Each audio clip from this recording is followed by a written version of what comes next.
Hello,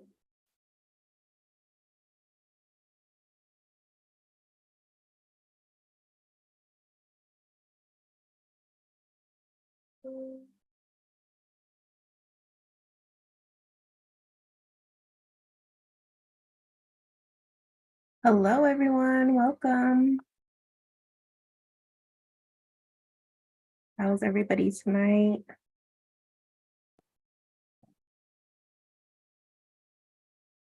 Just getting started.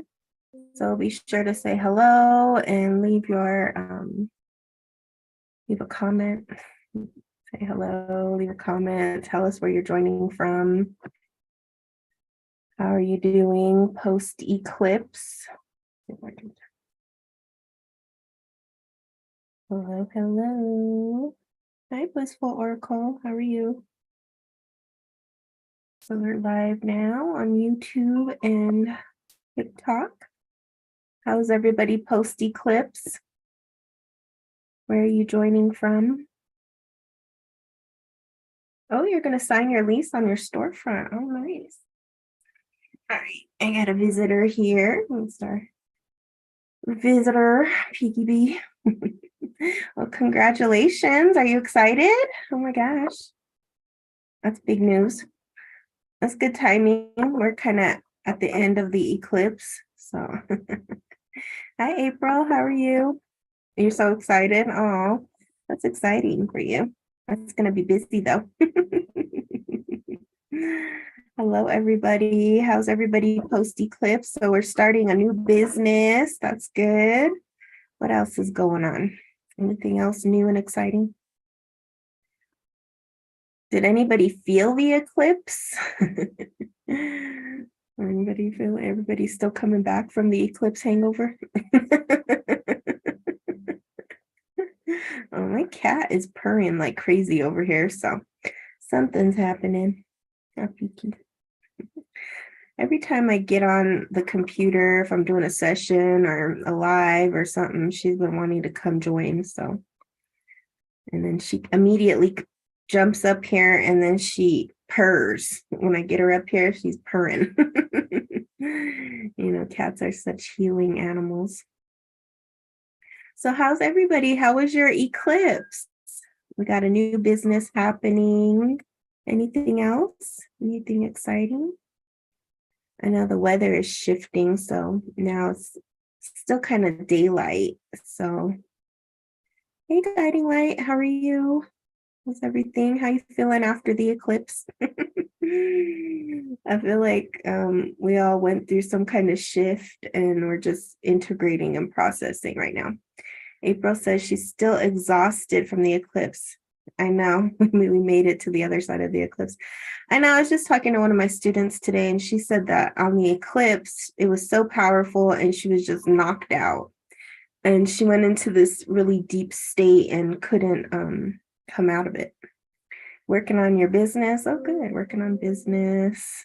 And I've been hearing that lately from people where it's like, oh my gosh, this eclipse just knocked me out. And I think it's just the cosmic energies of not just the eclipse, but we also had Mercury retrograde. We have a lot of shifting energies, a lot of transforming energies, a lot of things going on.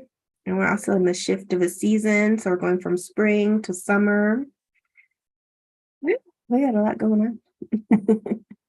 But it's a good time to work on business, getting things set up, working on new projects, just kind of getting them set up before the launch next month. Next month, solstice would be a really great time to really fully launch something because that's when we're going to plant our seeds.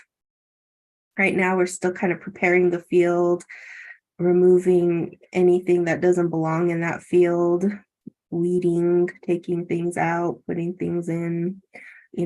Just like when you're planting a garden, you have to take all the weeds out and then you have to put the fertilizer down and, prepare everything so that when you plant your seeds, they have the best possible fertilization and nutrition and growth.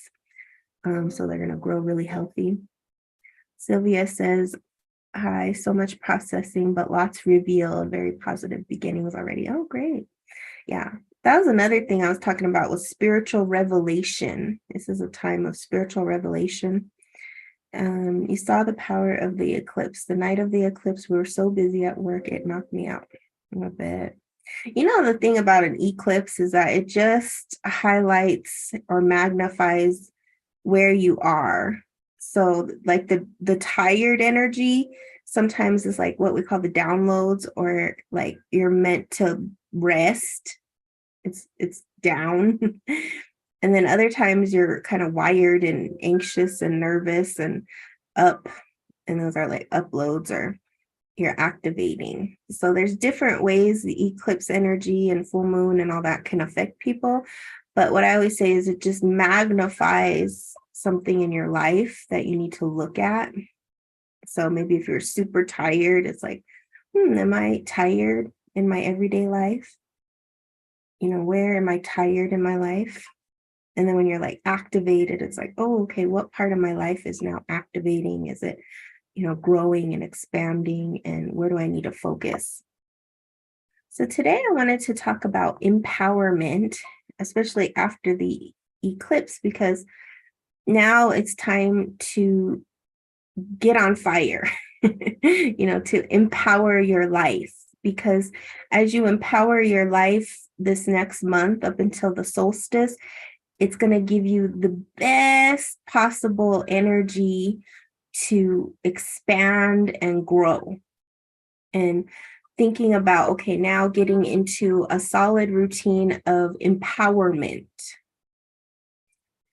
And I think this Mercury retrograde energy especially is showing the areas where empowerment is not only needed, but called for. And so some of the things that get in the way of empowerment are like those pesky little monsters inside, that tell us we're not good enough or give self-doubt, laziness, procrastination, self-sabotage. It's kind of those little, monsters, I call them, the little monsters inside that every time you're trying to do something great or go beyond where you've gone before, that seeps in. And now for this, rest of this Mercury retrograde, which is like another couple weeks, it's a really good time to examine, where in my life right now am I ready to empower myself so that now going forward, I not only have the drive, the ambition, and the energy to create that thing that I need to create. So I just made a video talking about how you have to become like recession proof, because now everybody's talking about recession, depression, everything going down, down, down, down. But instead, what we have to do is change the mindset and the energy around that. Because, some people, if you fall into the gloom and doom of the world, then you'll create that because you're focusing on the gloom and doom. But on the other side of gloom and doom is creation. It's like Blissful Oracle, she's starting a new business. That's like creativity, it's energy, it's power, like the power to believe that your new business is going to thrive and prosper no matter what other people say. And that's the thing about this energy that we're in right now, because the eclipse can bring out the best and it can also bring out the worst in people's mindset. And so now it's like, okay, I'm ready to go for something in my life.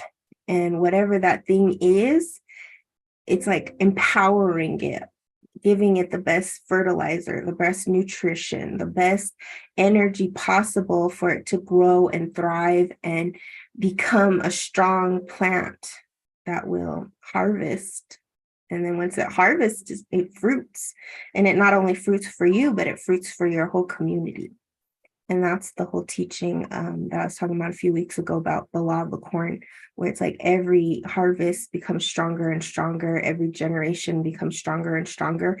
And through all the tests that we're given, all the initiations of spirit, we are given an opportunity and a chance to make this generation stronger and stronger. So every challenge we have is actually an opportunity to become bigger, better, and stronger. And that's the thing. You don't let Blissful Oracle's not letting doom stop her from opening her business. Good. That's really good. And the thing about when you open a new business, there's all this like fresh creative energy. There's all this you know, growth, and you're going to learn a lot of new things, and you're going to, become a stronger person. And then you find the people who will support you and, give you all the nutrition that you need, because other people will water your life and existence too.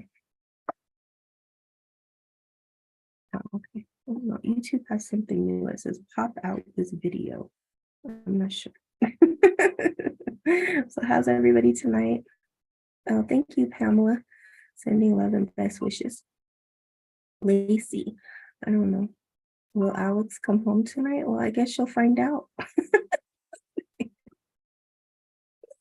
You'll find out. It's tonight, If you want to come home, he'll come home. Well, I don't know. Kiki might say something different. Oh, Kiki don't like that one.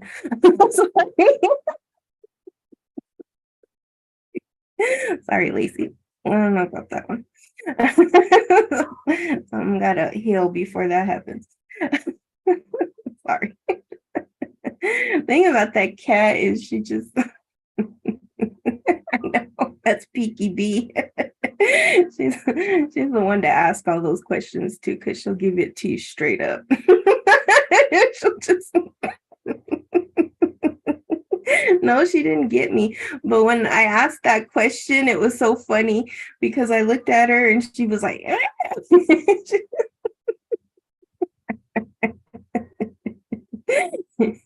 she's like that crone reader you go to who's like, oh my God, that was funny. Now you all see Peaky B. That's her. She's straight up and straight to the point. I don't like that question. Okay. Good. The path has become more clear during and after the eclipse. The energy was intense at times. Yeah. The energy was intense. I think it's especially intense if you're tapping into the dream time, because the dream time is where you're going to get all your answers. So for the next couple weeks, it's really about writing down, integrating, processing. You still may have some energy up and downs where you're a little sleepy or tired, or not quite fully integrated yet. Yeah, that was historical. You love Peaky. I know she's something else, that cat. She's just I used to have to work at this place in Sedona, and I had to bring her for a while before I was really settled in. And I would bring her, and the days when I would bring her to sessions, like everybody loved Peaky. Peaky was the star. They would walk in and go, oh my God, there's a cat in here. And they would give her tips and tell me to get treats for her. And they just loved Peaky. She'd go over there, and she wasn't usually like that. Like, I don't know what got into her, but she was like super sweet and chatty, talking to people, meowing and stuff. She's pretty funny. But she's been through more ceremonies and more travels than most people. She's been all over. I've had her for 13 years. She's 15 years now, and she is a traveling cat, and she's been through a lot of ceremonies. She's a ceremonial cat, and she sat through a lot of sessions. So she's met a lot of people, and she's experienced a lot of things. And just like people, when you travel a lot, and when you expand and grow and you do a lot of like ceremonies and different things, you learn to see the world different, and you conquer fear, because that cat is not afraid of anything. She's not afraid. She'll go up to a big dog or whatever. She don't care. It's the same like people. For us in this time frame we're in, it's really like we have to eliminate the fear in our life, because we have this summer, which I'm calling like the summer of transformation, to really do what we're, stepping into what we're really here to step into. And everybody has a unique gift and a unique calling that only you can sing, only you can call, only you can step into. It's only you that can do it. And there's going to be two things that happen. It's going to be a real big divide between those who are in the love vibration and then those who are in the fear vibration. And because we live in the time of degeneration, as we've talked about before, more of the gloom and doom stuff will predominate. You already see it like all over social media and all that. You see a lot of the gloom and doom stuff blows up, and then like really positive stuff is people aren't interested in. Very few people are very interested in positive growth and change. It takes a lot more energy to get positive stuff going. But the thing about it is that when you're moving from your heart space, it vibrates 20,000 times more than when you're vibrating from your mind. And most of the gloom and doom and the real fear mongering type stuff is coming from the mind. It's like creating an energy, right? And it takes a lot more of that energy to make it reality than when you're moving from a heart space. So when you're moving from the heart space, you don't need so many people. That's why I think we've talked about this before on this live, but is the 144,000 people concept, that it takes 144,000 souls to tip the energy of the world. Even though there's like billions of people on the earth, we only need 144,000 people stepping into their power, into their heart, into the love within themselves, and embodying that love to make it, more powerful. Just think about it. That's a lot. 144,000 is not a lot of people. There's like states that have way more than that. There's counties and cities. There's certain cities that have way more than that. So think about it. But there are 144,000 people that are planted all over the earth that at any given time will step into their power. And when they step into the power, they change the frequency of the whole planet. And that's also the concept of the flower of life. That's what that emblem is talking about, is the power of the 144.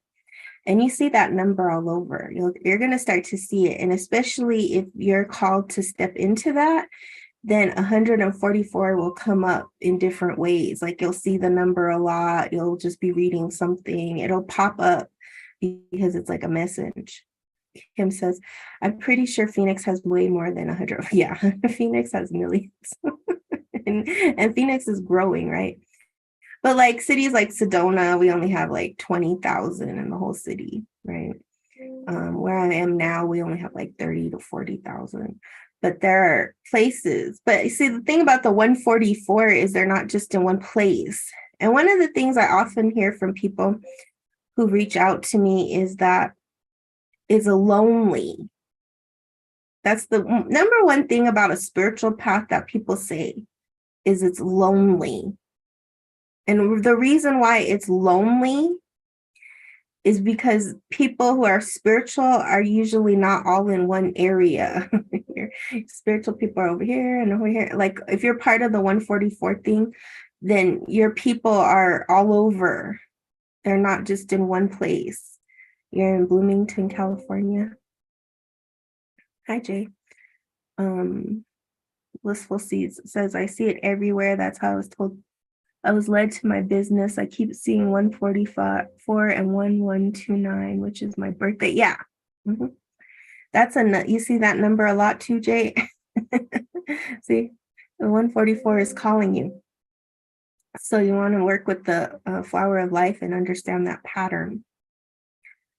And another thing, like Blissful Oracle is saying, is that when you start seeing your birthday number, that's a big indication that you're meant to really start doing something with your soul path.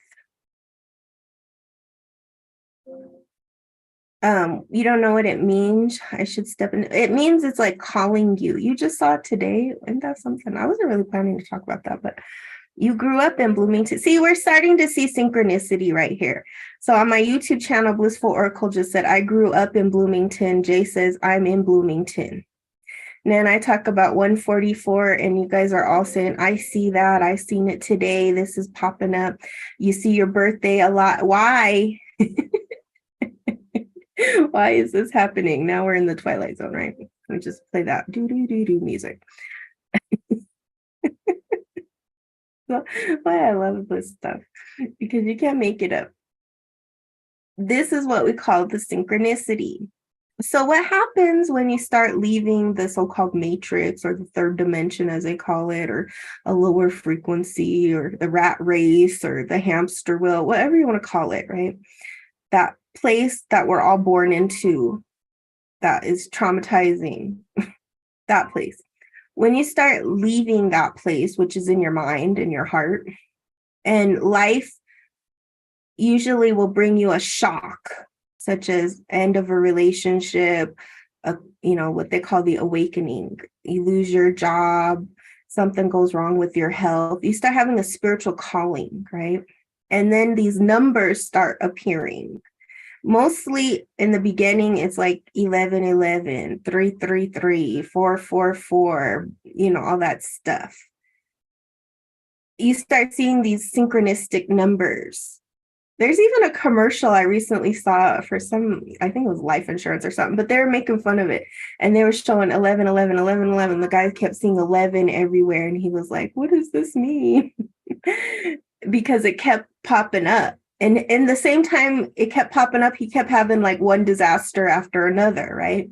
And that's when usually 1111 will pop up, because 1111 is the mystical. That's the ancient meaning of 11. 11 is a mystical number. And 11 means that you're entering into a mystical time. And so everything in that matrix world, that is the false reality over Mother Nature, starts to crumble and break down so that the spiritual can enter. And that's how numbers appear, because numbers are very powerful. And when we start seeing numbers that are past 10, now into 11, and they don't break, like 11 and 22 are those mystical doors. When we start seeing that number a lot, it means like we're really breaking down. Things are starting to open, but at the same time things are breaking down, things are starting to open. And that's why most people see the 11, because that means like 10 is the number of completion. It's 1 and 0. And 11 is about something old is breaking down so something new can come in. 144 represents the awakening. It represents the number of souls it takes to tip the scales from negative to positive. It takes 144,000 souls to enlighten, to go into the highest realms, to shift the energies of the earth. Let's see. Okay. Do you know if it's true that Indigenous people don't want others burning sage for clearing and cleansing? Yeah, I was just answering that earlier. The thing about sage is you have to, it depends on the tribe. Every tribe has a different protocol and teaching around sage. Some tribes say you can sell it, some don't. You have to ask the Indigenous people. But right now people are abusing sage. That's the problem. Okay, so April says, I see 1010 every day. Yeah, 1010 is the number of completion and also new beginnings. It takes 10 people. See, now I talk about 11. 11 shows up. We have 11 people here. But it takes 10 people to have a complete circle. So if you're working with people, you have to remember that. If you're starting a new project or something, you have to have at least 10 people in order for completion. I was one time working with this master Taoist teacher, and he didn't start his business until he had 10 supporters. And they each had to give $10,000. That's how he started. He wouldn't start his practice, and he couldn't open a place until he said he had 10 people and they had to have $10,000 each coming into the business. And that, let me tell you, that 10,000 per person turned into like hundreds of millions of dollars. So there's something to it. There's something really powerful to numbers. And when you can pay attention and you could tap into the ancient energy, not the new age stuff, that there's no power in those meanings. Okay, you got to understand what the ancient meaning of those numbers are. You have to know starting with 0, and you have to know the first 10. First, once you get past 10, you're getting into higher realms and higher consciousness. But the New Age has kind of watered down that information. So now people read those books and they say, oh, this is, no, that's made up stuff. You have to go back to the ancient stuff. You have to go back to numerology. You have to go back to like the Toltec teachings. They talk a lot about numbers, because when you understand numbers, then you'll understand when to start stuff, when to stop things, what energy you're working with. You'll understand a lot more than the fluffy stuff. The numbers are powerful. Numbers are almost like what you have to know. And the first number you have to know is your soul purpose number. That's the number you want to know. The other stuff is more about synchronicity. Like you're seeing 1010. Somebody said 1010 here, 1010 here. See, there's a synchronicity happening. 222. 222 is the number of transformation, changing from what I call the ugly duckling to the swan. So when you start seeing 222, it means that something is shifting, but that's actually the number 6, right? That's actually the number 6. So now we're back into what does 6 mean? Well, 3 and 3. And 3 is one of the most powerful numbers. In indigenous wisdom, it's 4. 4 is the number of completion. Then you go to the East and it's 5. 5 is the number of change. So everybody has a different thing around numbers. But when you go universally and you look at numbers, you have to know the first 10. Because actually, when you go back to 10, the number 10, it's just 1 and 0. Because going back to 1. See, it cycles. It's like the thing about numbers and the thing about time is that it's a spiral. Time is not linear, it's a spiral. And that's just how numbers go too. You go through progressions of numbers. So sometimes you'll see the 11 all the time. Sometimes you'll see the 5 all the time. Sometimes you'll see the 2 all the time. Sometimes you'll see the 3 all the time. And for some reason in this modern day, we focus so much on the triple digits, 333, 222, 111, 555. We really focus on that. But actually, what we should be focusing on is what is our individual number and how does that show up. That's why I like the birthday stuff. When your birthday keeps popping up everywhere, it's really like telling you something. Or when you start noticing your life path number, and how you do your life path number is you add up all the numbers in your birth date. We could do a live on that, but if you add up all the numbers, but then it's interesting too that you take it another step further and then you decode your name, and that will also tell you your life path number. So you have to decode your birth date and your name. Has anybody ever done that? Nicole is a 6. Has anybody ever did their birth date and their name? I think we talked about this in a different live, but we talked about that book about the life purpose. Yeah, life path 6. Oh, we got 2 6s here. Nice. It's really interesting because when you break down your birth date and then you break down your name, if you get the same number, like for me, I'm a 3 all the way. Everything in my name, everything in my birthday always breaks down to a 3. You're an 11, Blissful Oracle. That makes sense. Milo is a number 1. Number 1, 4, 5. Oh, awesome. So everybody knows about their birth dates. You're a 9. Oh, that's a completion number. Oh, that's another 6 here. In every ancient system I've ever studied, 9 is always a completion number.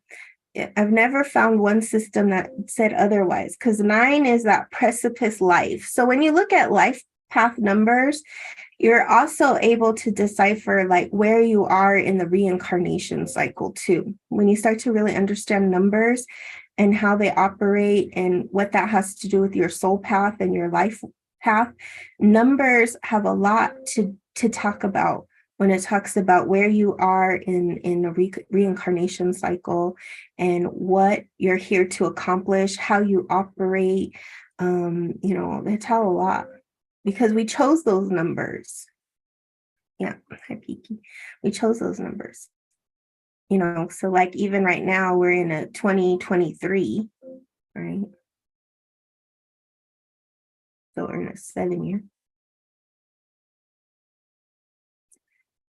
My birthday is 8. Yeah. If you did it right, I don't know. Oh, the names. If you look up the names, if you want to decipher your name, you just look up numerology and name, and there's a calculator. Like it'll say what A is, what B is, what C is, what D is, and then you just start, doing the math around it. So it's pretty straightforward. And they have a few, I think. Some traditions don't add the 11 and some do. Yeah, you break it all down to a single number. Mm-hmm. You do. And that, I can't remember the name of the book, but it's like something about life purpose by Dan Mill or something.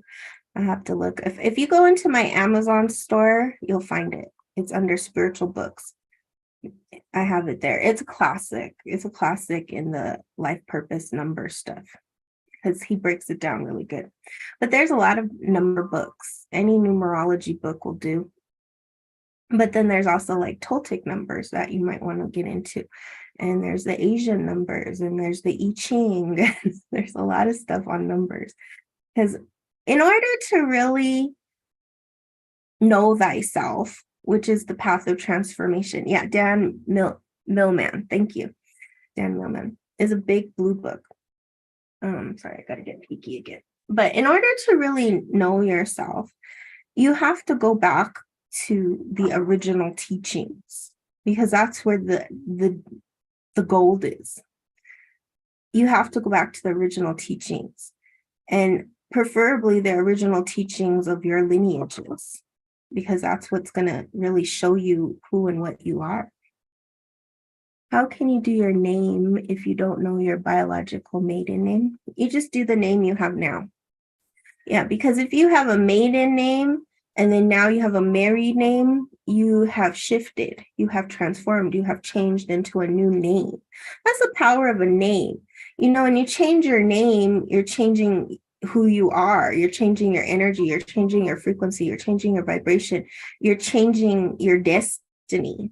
And that's why when people go into entertainment or healers, when we go into our healing path, we're always given a new name because we go through such a dramatic shift in our lives that our old name no longer is who we are. And so that's why we have naming ceremonies. That's why we have, initiations. That's just part of a path of transformation. And some people will change their name up to 3 times. I mean, if you're married a lot more times, then you'll change your name more. But in spiritual traditions, you can change your name usually up to 3 times, sometimes more, but most people will only change their name once. And then once they change their name, everything in the life changes to represent that new name, because you might change locations, you might change cities, you might change spouses, you might change, you just change. You might change your whole life. You're divorced, but I kept my children's last name. Mm-hmm. Yeah. So that's like your new name. And some people choose to keep that name and some people don't. Like, and Tina Turner, when she divorced, that was the thing she fought for the most, was her name, because that was her new identity. That was how people recognized her. That was the name that made her famous. And so she had to change it. She had to change her name. She had to keep that name. Change this. Music stop. So when you change your vibration and you change your name, it's just about changing a part of your destiny and your life path, right? And the numbers are one way during the awakening you can understand more of where you are and what's going on in your life. So you're going to pay attention to this now. And what you really want to pay attention to is like that synchronicity that we had going on. It's like, I saw this today. I saw this today. That's the synchronicity that we're talking about. And when we talk about the 144,000, we're talking about heart.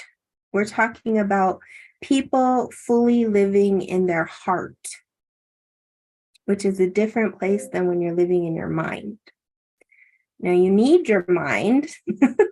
Like, what's that saying? It says, follow your heart, but don't lose your mind.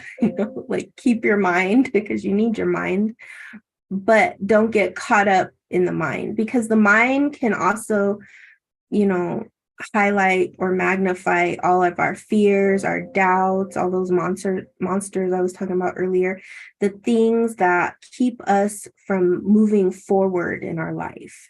And that's really what the eclipse highlights. The eclipse shows us where we're still in fear, where we're still in chaos, where we're still stuck on our path. And then it gives us kind of that extra juice, that extra power to do a transformation. And this transformation takes, anywhere from 6 to 10 months, usually 6 to 8 months. I think with this next eclipse, it's going to be like to the end of the year.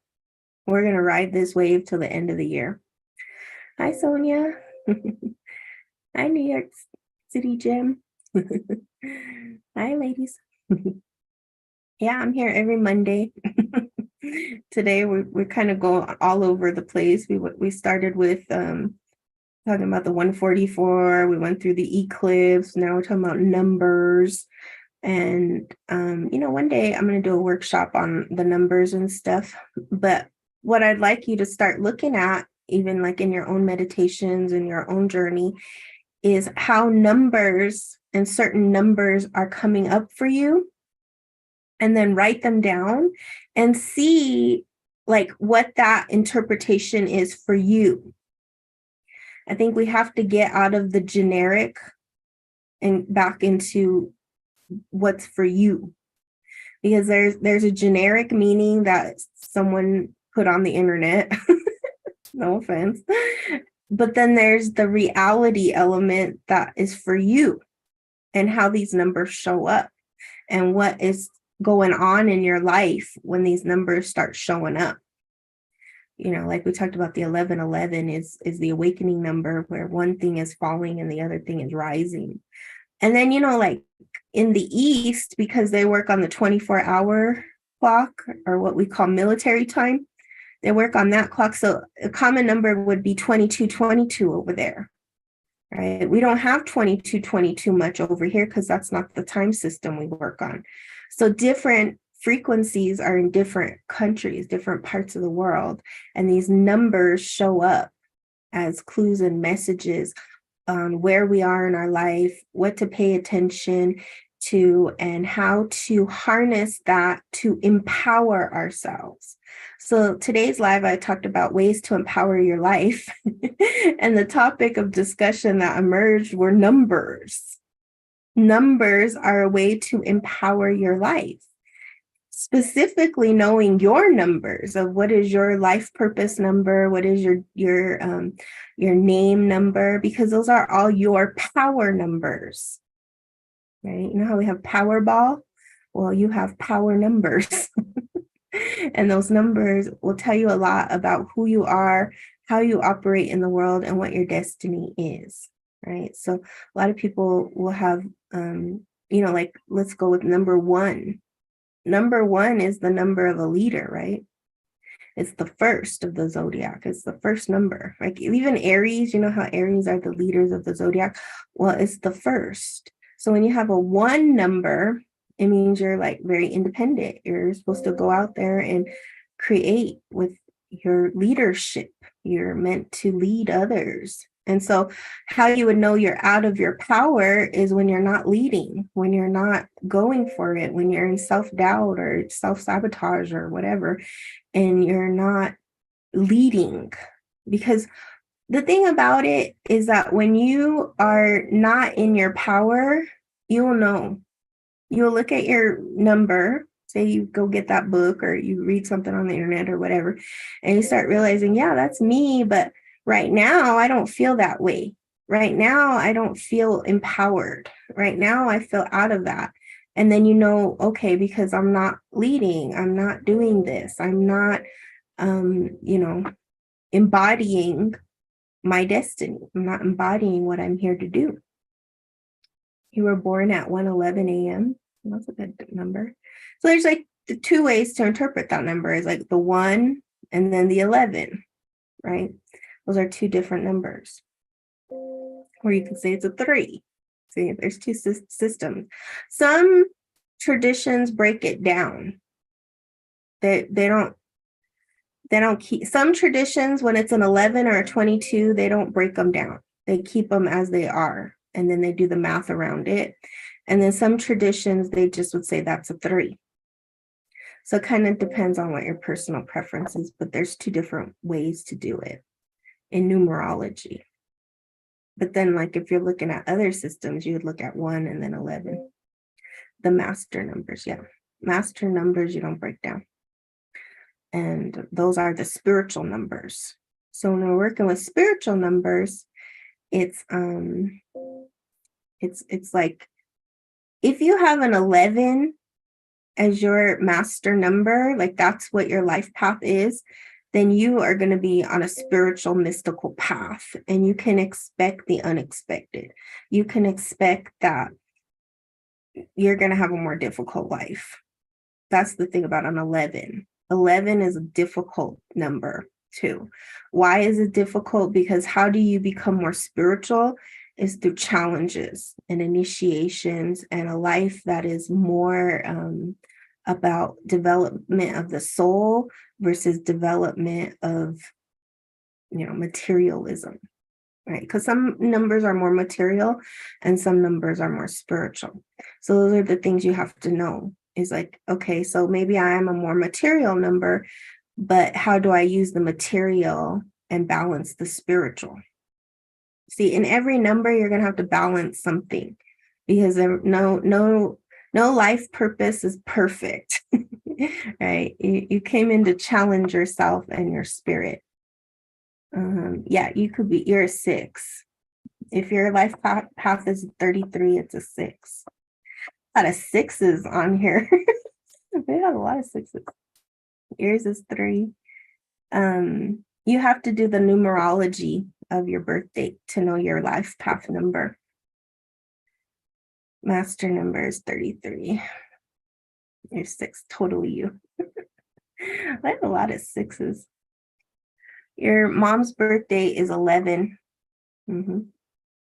That's it. And then, does that fit her description? Difficult life.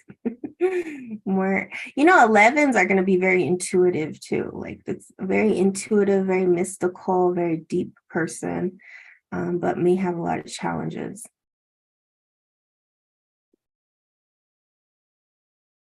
There's a lot of ways to look at the 6. You're an 8. Yeah. 8 is also the infinity. So that's another spiritual number. Oh, that's funny. See how I'm talking about the synchronicities. Now the 8s are showing up because April says she's an 8, and then Ken just said she's an 8.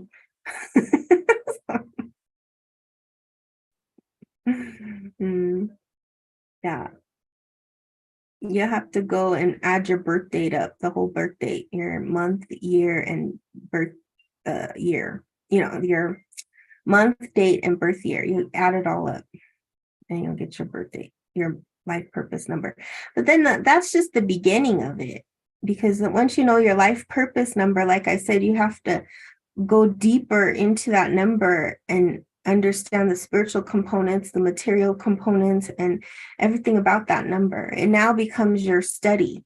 You have to go study your number and see, what's the connection. You're going to find connections in your life to that number.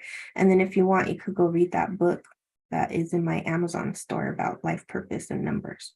But first, you have to start doing your own research.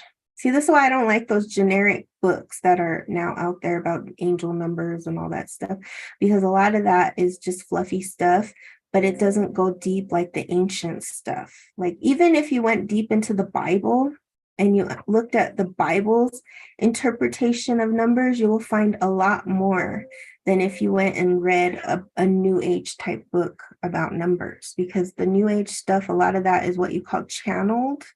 And another word for channeled is like made up, unfortunately. As an academic, that's what they would say, is it's made up because it doesn't have any foundation or basis in the ancient.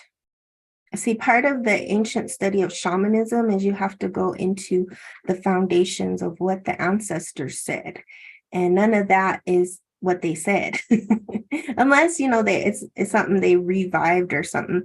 But if you really want to know who you are, and you really want to know your soul path, and you really want to go deeper into who you are on a soul level, you have to go back to what the ancestors said, because it's in your bones.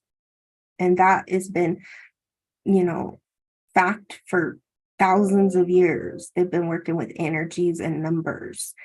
And so that's where I always encourage people to go, because otherwise, we don't know. We don't know who said this, what said this, where they came up with this.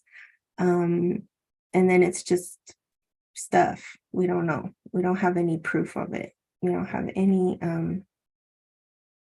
foundation. And that's the work I do, is foundational work. It's how do we know the myth from the truth? And spirituality is all about truth investigation.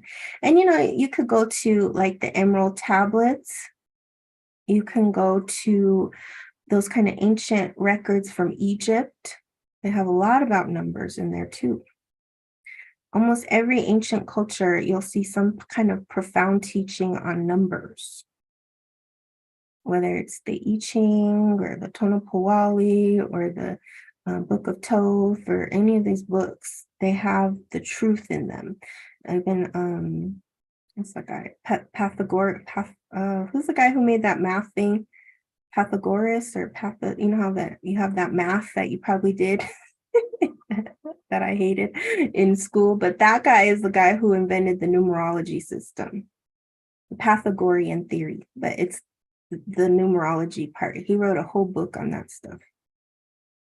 Yeah, 8, you have an 8. Oh, thanks, Sammy. So that's where I encourage everybody to look. This is one way to empower your life, is to look at your numbers. And now that you know your number, a lot of you added it up already. You're so smart. And you just said, okay, let me look at it now. Right. And with Google, you can look up the name stuff, the name diagram. And once you know your numbers, you're a 7. See, once you know your numbers, now you have a place to start empowering yourself, to look and say, okay, my life path is an 8. What does that mean? What is the 8? And then you're going to go down the rabbit hole of what is 8? What does that mean? What does that really mean I'm here to do? What are my gifts? What are my talents? Why am I here? Where am I in the reincarnation cycle? All that stuff. You're real go-getter, ambitious. Is that true? See, and then you ask, if you see an interpretation of it, ask, does that feel right for me? Is that who am I? Is that what I'm here to do? What else about that? Think about, where does it show up? 8. Where does the 7 show up? Where does the 4 show up? Where does the 3 show up? Start doing the research within yourself, and then start looking at some of those interpretations. But always go back to the ancient resources, because that's where the power is. Yeah, the Pythagorean theorem. Whatever. Well, what's his name though? Pythagoras? I forgot his name. He is Greek. But he is the guy who came up with that number system, the numerology system. I used to have a book by him where it talked about all that. It was a really good book. I wish I still had it. But it talked all about that stuff. All that stuff. Yeah, you break it all down though. So, okay. So you have, it's not going to be a long number. It's going to be like 1 to 9. Because what you're going to do is you're going to first take the first two numbers. So like the month you were born in. Okay. Let me see if I have a pen. Okay. It's going to be backwards, but let me show you something. So say you were born March 15th, 1999. I don't know if you can see it. So first you would take this number, right? Go 3, and you go +1, +5. Okay. So that's the month and date. And then you would do the year. Okay, so you have to do it like that. And then from there, I don't know if you guys can see that. Then you break it down into one number. It shouldn't be a double digit unless it's an 11 for some reason. So.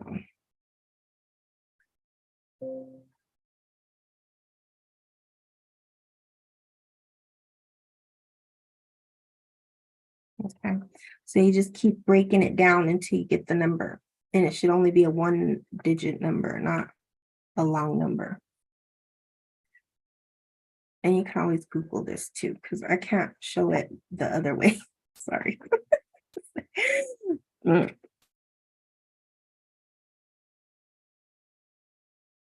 Okay, she said astro seek show destiny plus soul urge as well as personality. Okay, good for your full name. Now, don't just go by what astro seek says though. Go by your own, experiences. So now that we've opened the number to the number, let's just open the number. Now you're going to start to see, what is the significance of this number?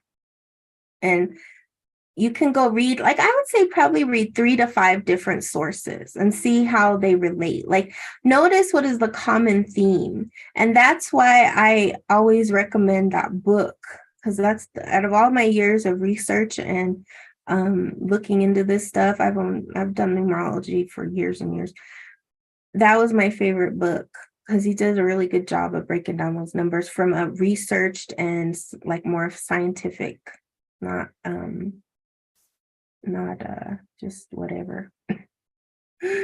Not whatever. A lot of this stuff, unfortunately, I think it means well, but it's not thoroughly vetted enough yet. It's like if we want to transform how people think about the spiritual field, we have to make it a like legitimate field where we can go back to original sources, where we can, because everybody's always skeptical about spiritual stuff. And if I just say, oh yeah, I made up this thing, nobody's going to respect it. And then less people come to spirituality. Whereas if you can know your sources, where it comes from, and then when you're teaching it and sharing it, because now that you know your number, you're going to share it with your friends and your family. And when you can bring them back into like ancient sources and ancient wisdom, and you can explain things to them so that they understand it, they're going to be more into it. They're going to, oh, okay. And then spirituality will grow. And then imagine more people knowing what their purpose in life is. Imagine what kind of world that would be. If just a number could show you your life purpose and destiny, why you're here, what your challenges are, where you are in your reincarnation cycle, all these kind of things. Imagine like what kind of world we would live in. Imagine, like even now people know more about astrology and they start talking like astrology lingo. They're like, oh, my sun is in Libra and my moon is in Cancer and I'm a rising Aquarius. They start talking their own language and other people understand it. And these other people start understanding it, and then it empowers. There's a power there that when we know thyself, it empowers others to know themselves. And when we can go back into, what our ancestors said, it's empowering, because now we're bringing forward our ancestors and their power and their wisdom. And the reason our ancestors were so powerful is because they lived out in nature. Nature is not a nice place to live. Nature will smack you over the head over and over and over again. So you have to become very, insightful. You have to become very intuitive. You have to become very attuned to the cycles of nature. And through that, you become very wise. And then you pass down the wisdom. You did yours, you're a 4. That's cool. Very rare, yes. So I hope you all have a very empowering week, and let me know how your numbers go. And then, next time maybe I'll talk more about numbers, but I am going to do a number thing. I think I'm going to start with doing some videos on numbers, and we'll see. I've been thinking a lot about numbers, and here we are talking about numbers. But today is talking about empowering yourself after the eclipse. And one of the most empowering things you can know is your soul path number and why you came here. All right. Well, thank you so much for joining me today. I'll be back on next Monday, 8 p.m. Mountain Standard Time. And you can always watch the replay on YouTube. And also be sure to join me on Instagram because I'm going to be leaving more messages there. All right. Many blessings.